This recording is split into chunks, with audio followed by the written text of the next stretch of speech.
Can I offer you some feedback? One of the most heart-palpitating, stress-inducing questions we can hear. And you know who doesn't hear it enough? Executives. No one wants to be the one to criticize the head of a company. But as chief of staff, you may be the only one that can provide trusted and helpful feedback. What if you were able to give and receive feedback openly, honestly, and consistently? I'm Catherine Berardi, and welcome to this week's episode of the Chief of Staff Collective podcast.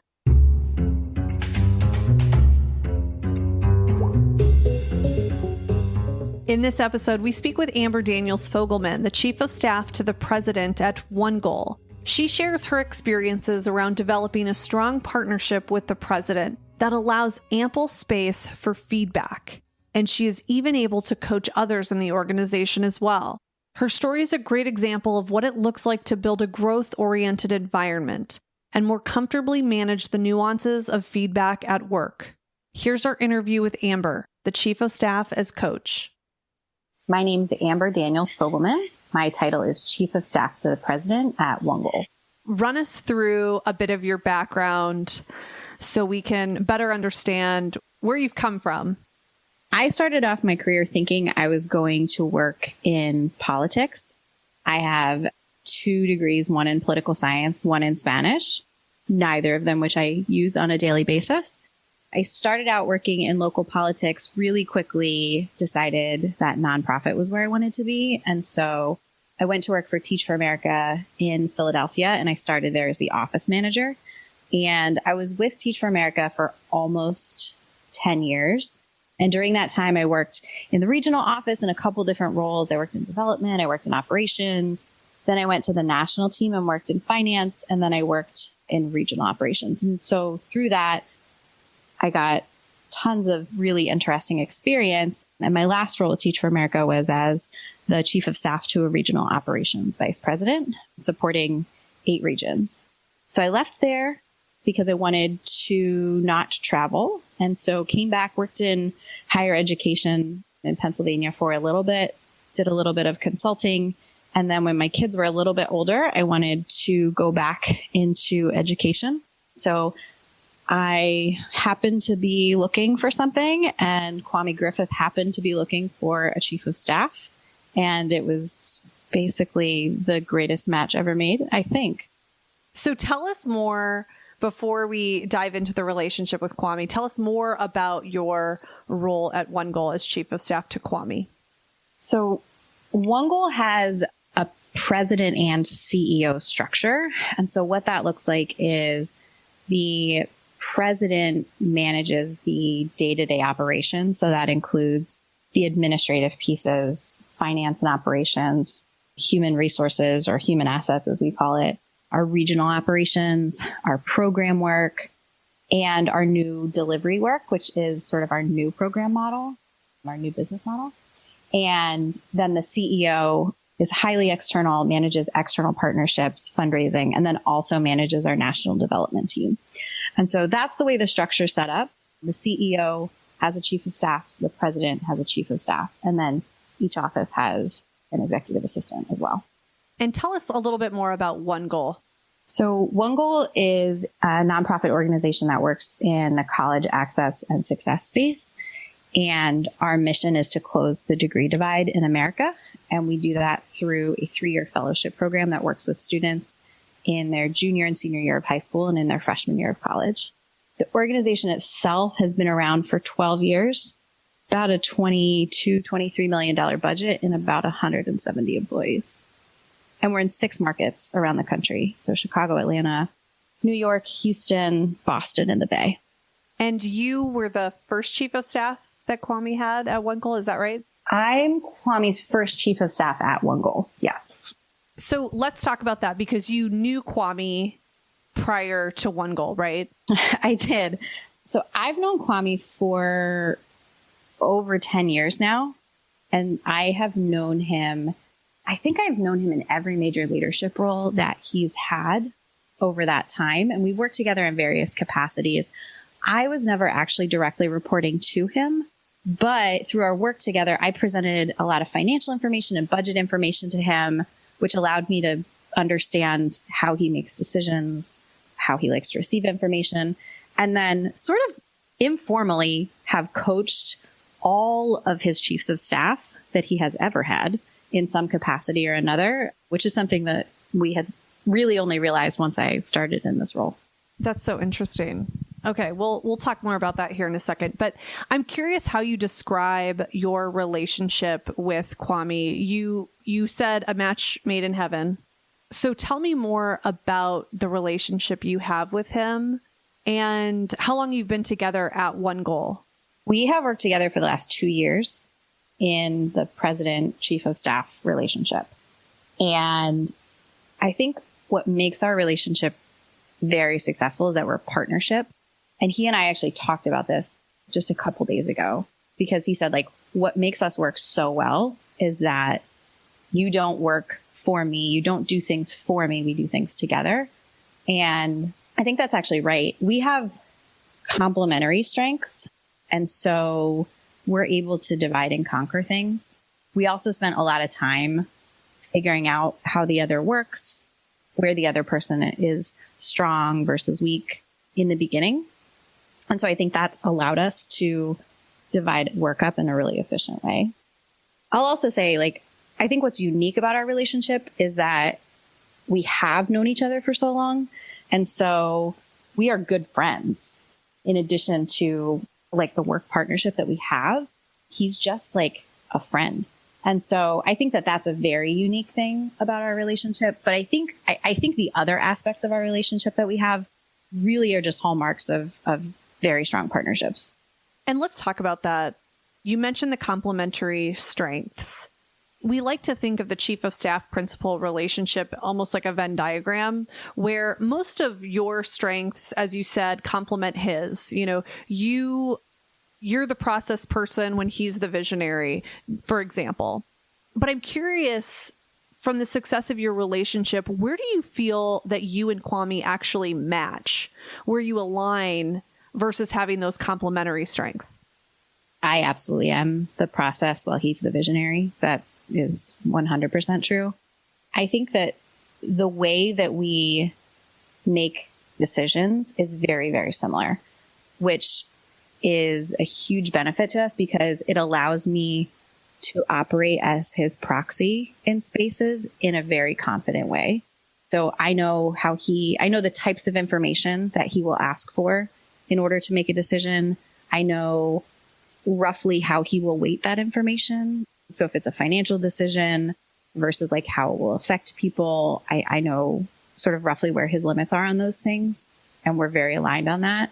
And so I think like when it comes to decision making and the types of information, how that information is processed, and then what the decision is that comes out of that, I feel very confident that he and I are very aligned on that.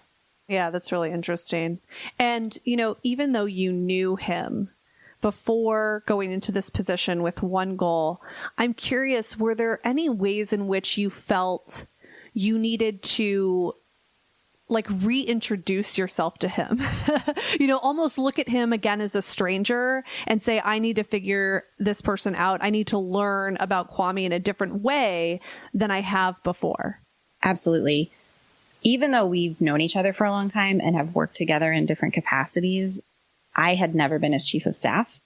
So I needed to understand how his brain worked and really deeply understand his nuanced approach to valuing things or prioritizing what decisions he makes or doesn't make.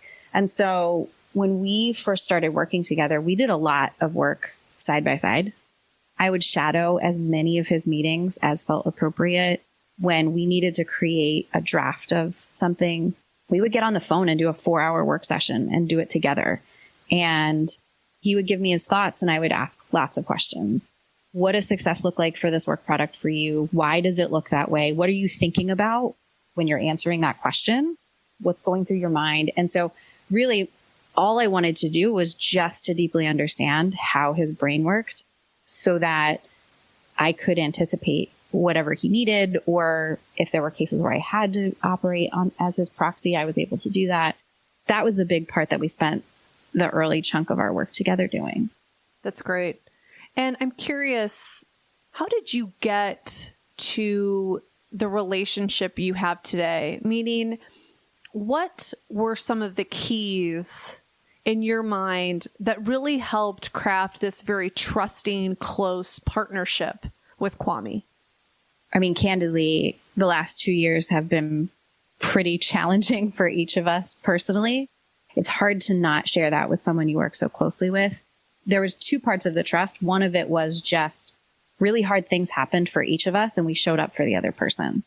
And he did it for me. I did it for him. And so we have this very real feeling of having one another's backs now that is frankly difficult to replicate and is situational. I think the other thing is, though, as I learned how he worked, I would try to do more and more of the work before it came to him. So I would make recommendations when someone would say, hey, I need Kwame to weigh in on XYZ, rather than just teeing that up for him and talking him through it. I would first ask the questions and say, great, I think he's going to ask these 5 questions. Can you give me the answers to these? I would get those answers, and then I would make a recommendation to him. And so I really was trying to show him, this is what I've learned from how you operate, how you work. I've tried to do as much of that as I can. Can you agree or disagree if I've done that right or wrong? So that he would see enough examples of me acting on his behalf or making suggestions on his behalf. And then I'd recommend to him, hey, I think you should do this. And he would say yes. Or he would say no, and here's the piece that you didn't consider and that I would have considered. And so it was always a learning opportunity. So every time we worked together, it was either trust building or learning. And those two things sort of continue to go hand in hand. I love both of those pieces. One, to your earlier point about, sharing personal things with each other, I think there's a vulnerability there. And that helps create this sense of closeness between two people. So I think that's important to, whether you're going through something or even just getting to know people more on a personal level, that's a great way to help build some of this trust. And then to your second point, from what you said before, you're not just getting into his mind to understand his thought process and anticipate what he may need, but you're actually using it to help move things further without him. So I think that's a really great point to the purpose of spending the time that you did early on to really understand how he thought and how that continues to pay off for you now. Yeah. We always talk about what is the thing or decision or space where he is uniquely positioned to play a role. And I think I try to continuously push the boundaries of that so that those handful of things that he really is truly uniquely positioned to do, he has the time and space to do them. And he's not spending his time doing things that I could get 80 to 90% of the way for him. And then he can just review, sign off, or ask a question or make an additional request. That's really interesting. Yeah, that's a great way to make decisions, like having that lens over everything you do and think about, is he uniquely positioned here? I love that. You've clearly been able to grow this great relationship, a very close relationship with Kwame. How do you think about your role as advisor or coach to Kwame? Yeah, good question. There are two different ways. So advisor is a little different from coach. So advisor is, there's a set of professional experiences that I have had, including leading some HR work at a former organization, some pretty significant financial work. And so there are places where he will sort of bring questions to me and say, hey, I need your advice here. I need your guidance. What do you think? You have a basis of knowledge here that, is different from mine. And so I want your opinion. And so in that way, I advise on quite a bit of things. That's more like hard information, hard evidence decision making. I think the coaching piece is a little bit different because it's more about how the work is done. And so we do that for each other. We are like one another's number one accountability partner when it comes to how we want to show up, how we want to be doing our work, how we want people to experience us. And so we share that information with each other, and then we'll come back to it and say, hey, I saw you I know you've been working on showing up in this particular way. I saw you do it in that conversation and that looked really good. Or, hey, I know you've been working on this and I saw a couple opportunities where you could have done it. And I'm curious, like, what was happening for you that I didn't see it come through. And so in that way, we sort of are accountability partners to one another and how we want folks to experience us as a team. I'm sure there's people listening to that and thinking, oh my gosh, I don't have that kind of relationship with my boss. Like, they could never let me say that. Like, you showed up differently than you said you wanted to. I'm curious, because you have that kind of relationship, how do you think you were able to do that, where you're appropriately able to hold that mirror up to Kwame as a coach and do so in a way that's not going to create any rub or conflict between that relationship that you have? I think it's all about permission, right? It is a vulnerability, right? And I think in a professional setting, that's not assumed. And so I think that it is a really thoughtfully entered into type of relationship. And you really have to agree to have that kind of relationship with somebody to be able to say, hey, I actually want you to be a partner to me in this. And offering that feedback and saying, hey, I heard you say last week that you wanted to show up in this way. I noticed a couple of things. Would you be comfortable with me sharing it with you? And so like asking permission to be able to have that kind of relationship, I think is incredibly important. It's a very unique thing and it's not common in a lot of professional environments, and it's certainly not assumed. Right.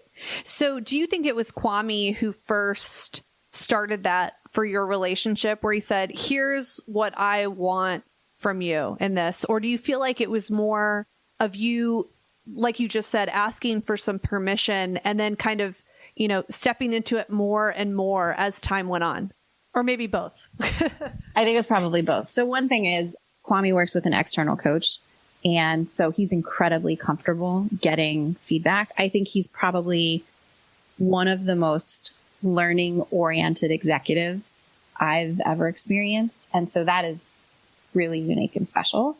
But at the same time, as time has gone on, as he has shared with me ways in which he wants to approach his work, I have also noticed that and taken the initiative and sort of asked if he's comfortable with me sharing feedback on that. And part of it, I think when somebody says I'm working on the way that I show up in a conversation and how people experience me, that is like very touchy feedback to give to somebody. Hey, like, you showed up in a way and I think this person was offended. That's a really tough thing to say. And so like, maybe don't go right there right first.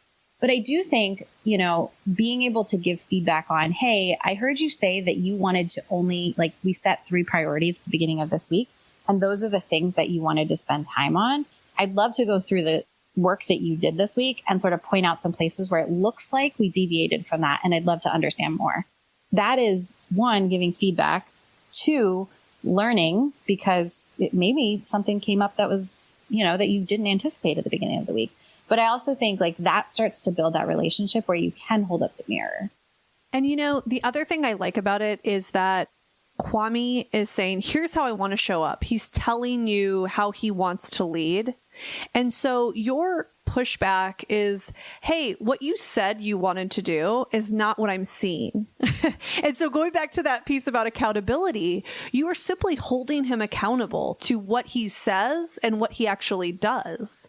And I think we all need more of that, whether it's in a workplace or not. And so I think that's such a very interesting role that you could play for him, and vice versa, to your point, because I think that's right. Having that mutual feedback really helps ensure we're comfortable with this on both sides. And it's not just me telling you all the things I think you should do, and I don't have to listen to any of it.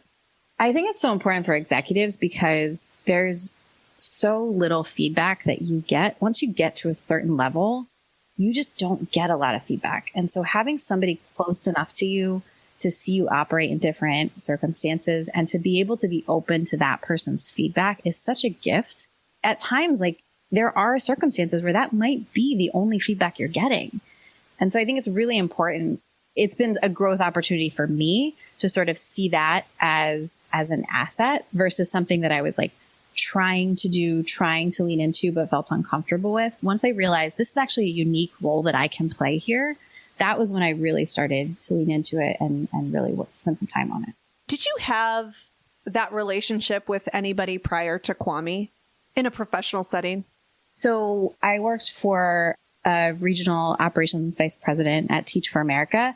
And I would say we had a similar relationship, not quite as close as this one, but absolutely taking feedback really well, really open to sort of naming, this is what I want to accomplish, or this is how I want to show up, or this is what I want to do.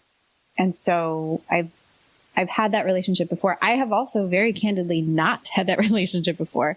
I have had a relationship with a CEO who did not want my feedback, who did not want to know what I thought, and who felt very confident, in their own leadership. And so it runs the gamut. And out of curiosity, and you don't have to name a particular name here, but has there been a moment with a leader where you've had a very open feedback relationship where they haven't responded well? Because I think that's one of the keys in feedback. It's being able to receive it and let it land.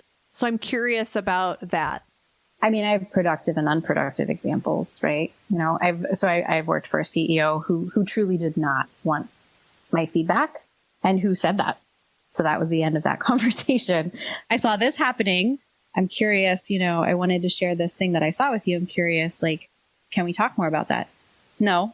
Okay, fine. And I've had circumstances, even with Kwame and I, where I've said, hey, it looked like this thing was happening, or it looked like you operated in this way, or you made decisions in that way. And he said, oh, that's so interesting. Actually, that's not what was happening. And let me share with you. And so in that way, the feedback was absolutely received, but my perspective on it was different from, what was actually happening. And so it was a learning opportunity to say, okay, got it. I do think there's a really significant degree of sort of professional maturity that it requires. And I would like to believe that if you're an executive, you have that. And I think in most cases that is true. Right. But I think the ability to disentangle feedback from an emotional response is really key. And so, Kwame and I share feedback with each other constantly. Hey, this thing didn't work for me. We got to try something different. And we iterate constantly on what systems work for us, or communication methods work for us, or a format for an agenda. And sometimes we're like, hey, that worked great. Let's keep doing it. And so we keep doing it until it doesn't work anymore. And then it's as simple as yeah, hey, that's not working anymore. We got to do something different. And there's no emotion with it. What do you find is the best method for providing feedback to Kwame? Because you don't work with him every day, right? You work remotely from him. Is it phone calls? I mean, are you able to do something like that over email? What's the best method from your experience in providing that feedback? We do work remotely. So I probably see him once a month in person. And I don't prefer to give feedback the first time over email. That's a personal preference.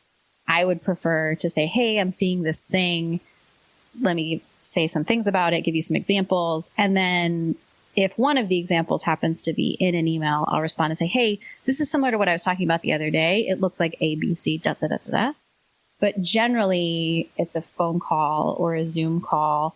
It's such a regular thing, though, in our relationship that it's not the same as very high pressure feedback conversations. It's just the way we do our work. We're just really honest with each other. And that way too, that it's not all right, I've got to find the most opportune time to do this.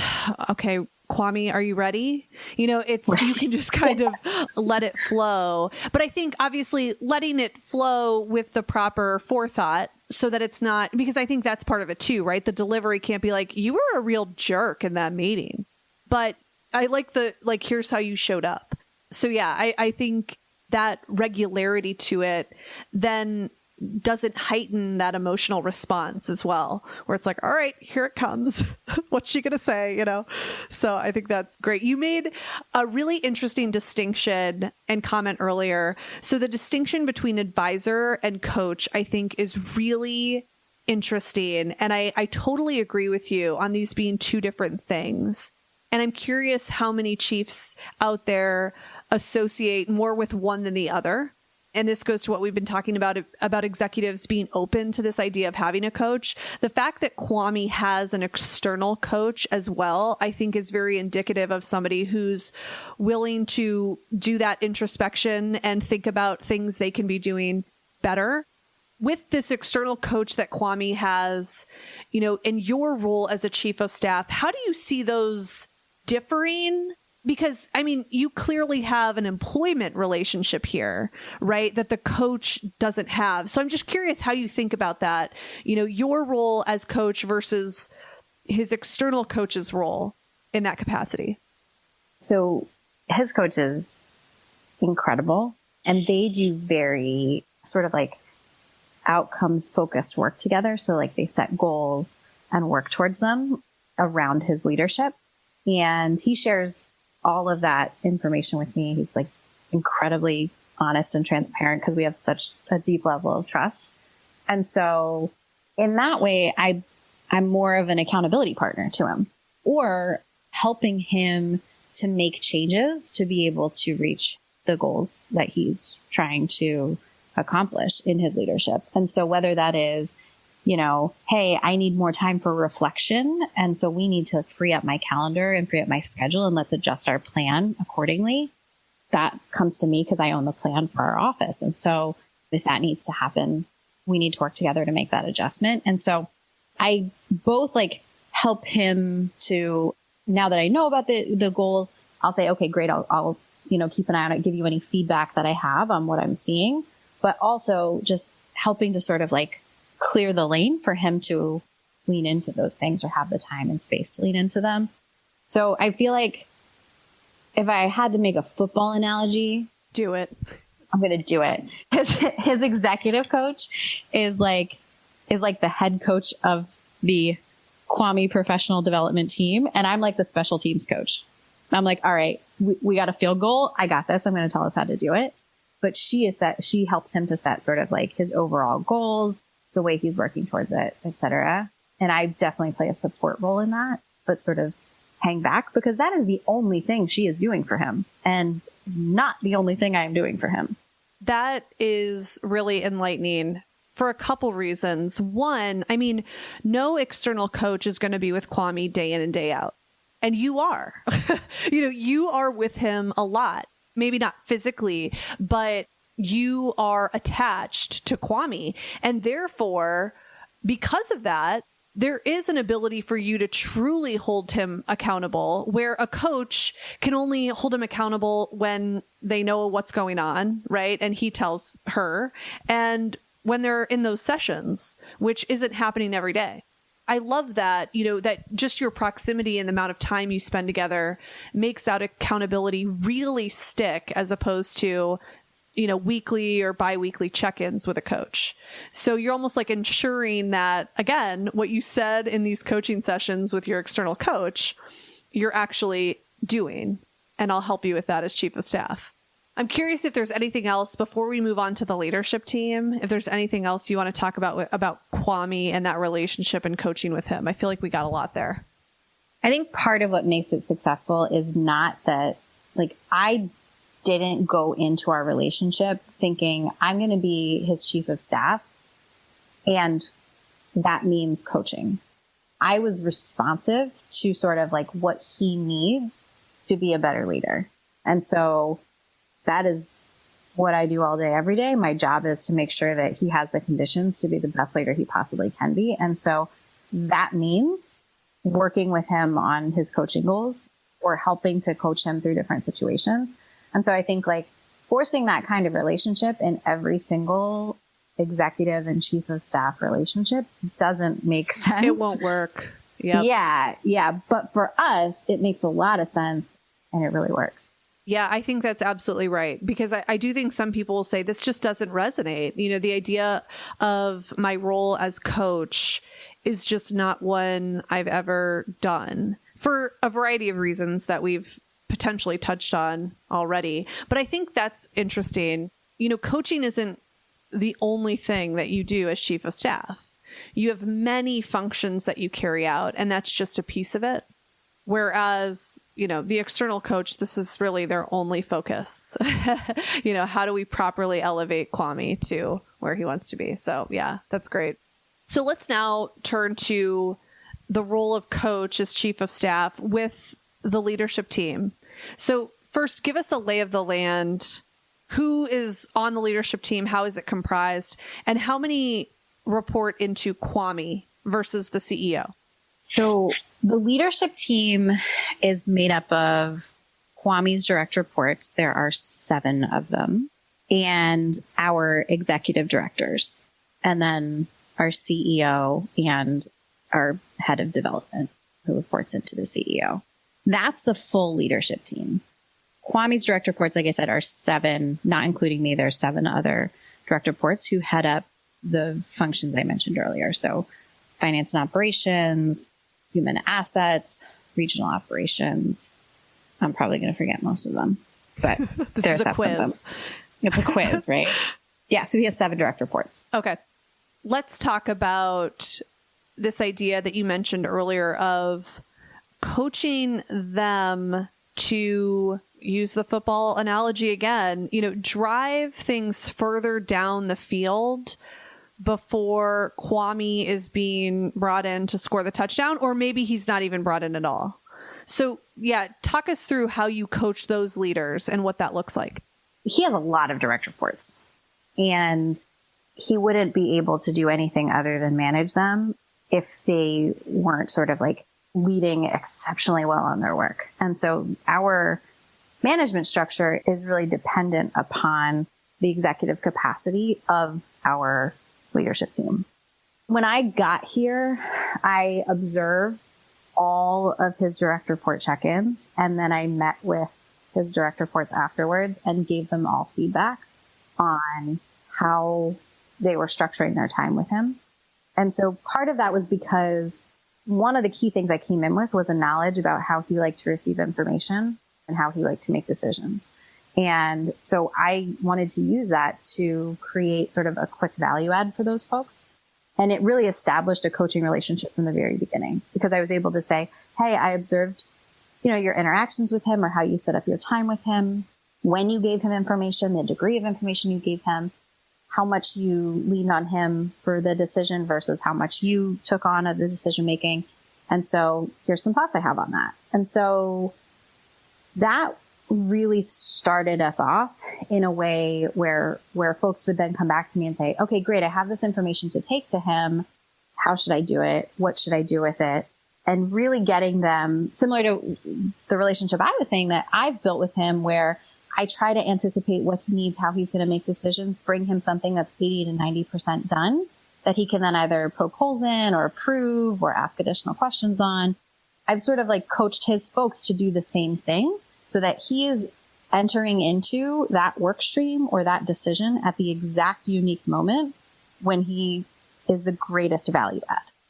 What I love about that is it's not just a chief of staff who knows how the leader thinks, but this idea of it's important for many people to understand how Kwame thinks in order for this organization to be successful. It's not just you taking that and then running with it and everybody else is still blind, but saying, no, the rest of you, here's what I've learned, and here's what the rest of you can learn as well about how Kwame thinks and how he leads.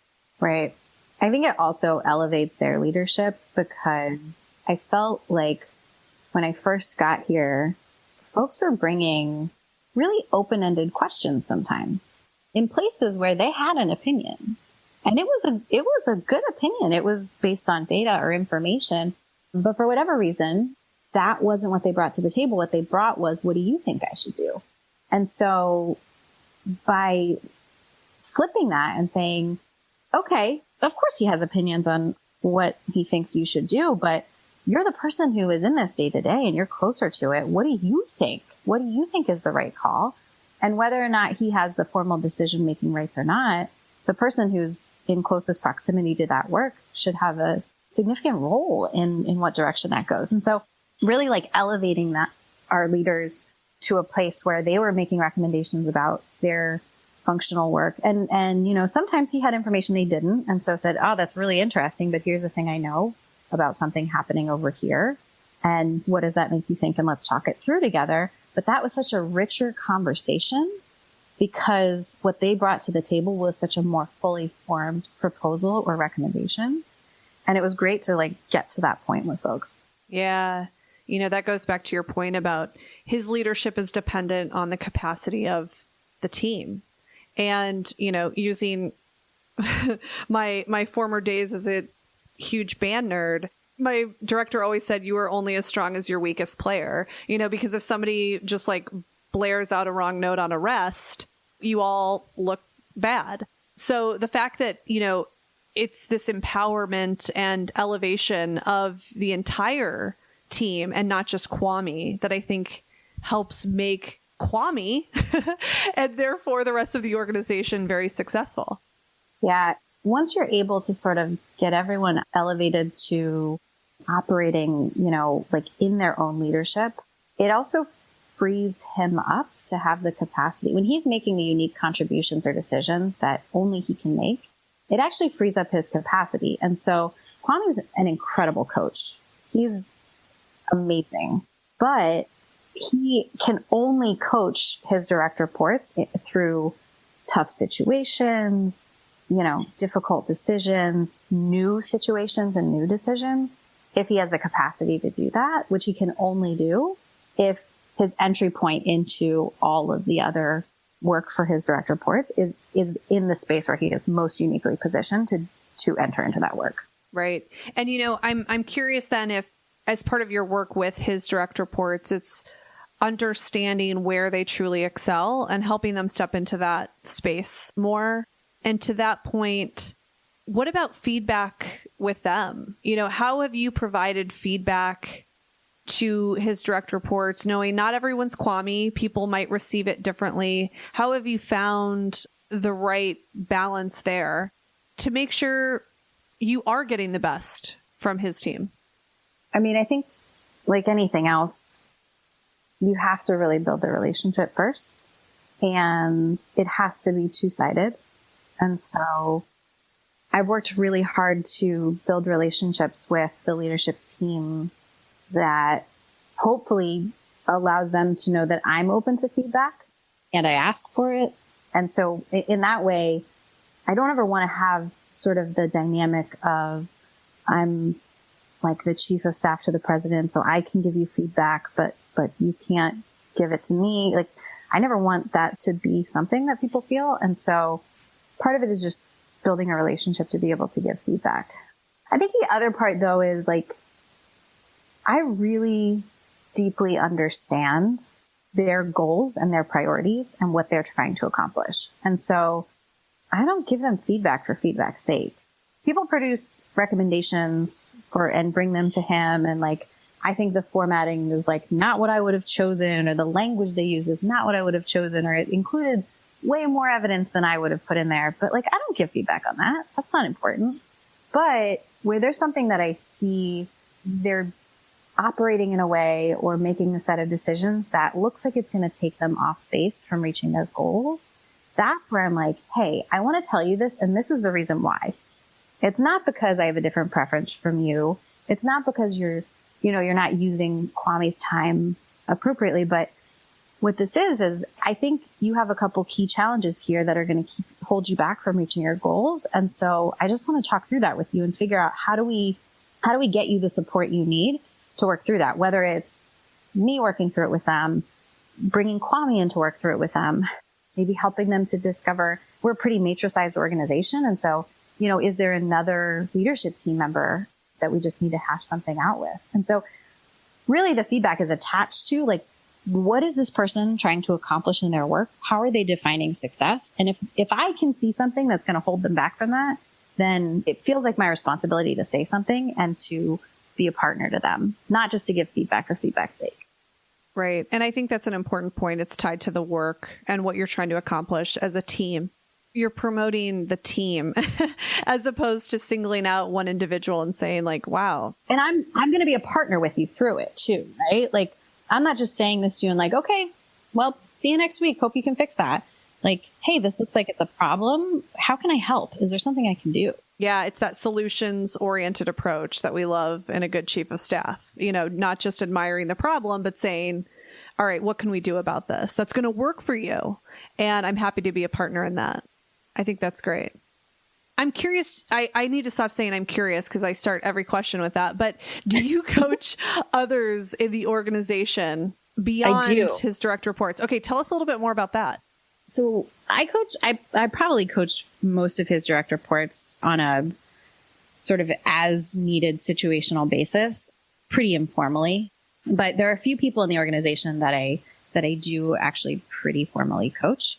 They are at various levels in the organization, and they are just super talented people who, for one reason or another, want to move forward in their leadership. And I only coached in my sweet spot of goals, right? That's how we fit it into, or my sweet spot of skills. That's how we fit it into my role. And so I happen to be pretty good at helping an executive or a person understand how to elevate their own leadership and how to elevate their own time to accomplish their goals. And so I partner with a few people in our organization at various levels to do that in whatever context that means for them. That's great. And it's a great way to have the chief of staff seen throughout the organization, particularly this role of coach, which I think is so interesting and unique for a chief of staff to have. We talked about not every chief being a coach for different reasons, one of which may be that the chief, him or herself, doesn't possess the right traits to be a coach. What do you think are some of your key traits that make you a great coach? I think, so the irony is you decided to stop saying I'm curious, because I actually think that's the answer. I'm curious. I'm fascinated by sort of the puzzle of how people work and how people do their work. And I just want to understand more. And I'm pretty analytical and good at pattern recognition, and at the same time, deeply value people. And so when you put those things together, I think I have the ability to sort of sit alongside someone and take apart some of their challenges or take apart some of the things that they feel like are holding them back, and help them to think through them and then put them back together in a different way.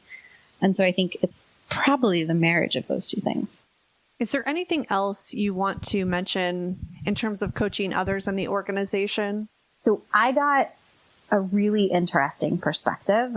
I have some colleagues that I talk to about, hey, this is, some things I'm working on in my role right now. And I got some really interesting perspective around getting a coach or having somebody have a coaching relationship. And so having an internal coach can sometimes feel almost punitive to folks, particularly if it comes through a human resources experience. And so, there's a whole connotation that happens to that.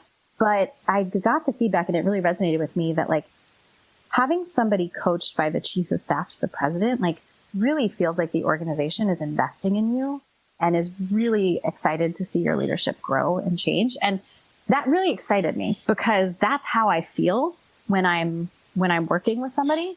I really feel like it is some of the most value add time of my day. It gives me such energy. And so I thought that was a really interesting perspective. I love that. And do you agree that you feel like it gives you this lens that you may not otherwise have, because you spend a lot of time with Kwame and the leadership team? In what ways does it help you? Yeah. So many. One, because of, like I said, it really does give me energy. It's one of my favorite things to do. And so it's a pretty good retention strategy for me personally. But the perspective is huge.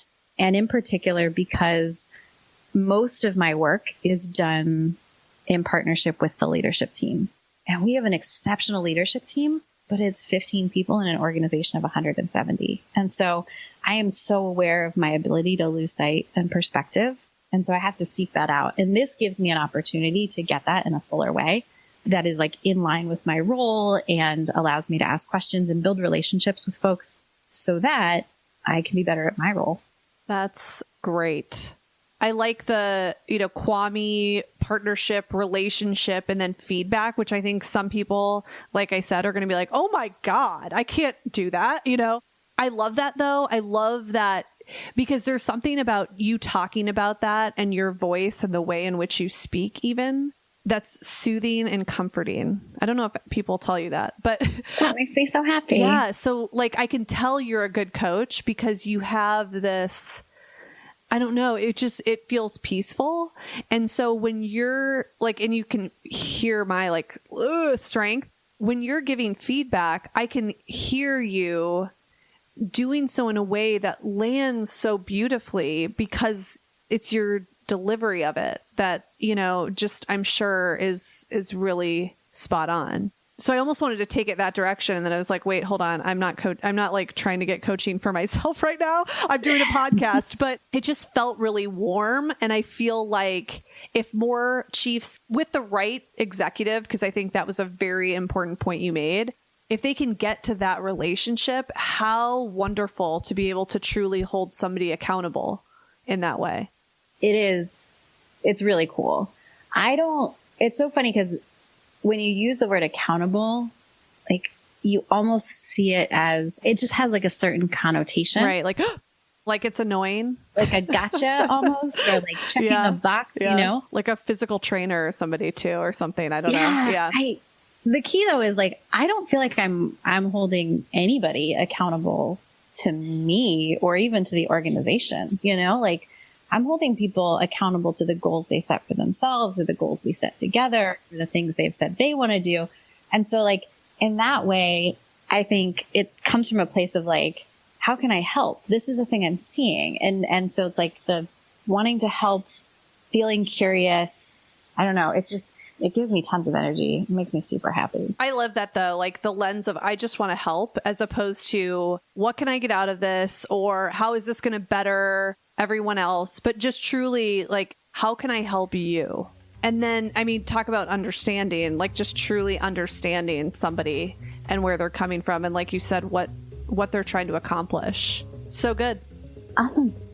Thanks for listening to the Chief of Staff Collective podcast. You can hear us on your favorite podcast app every other Monday. Make sure you subscribe, rate, and review so you don't miss an episode.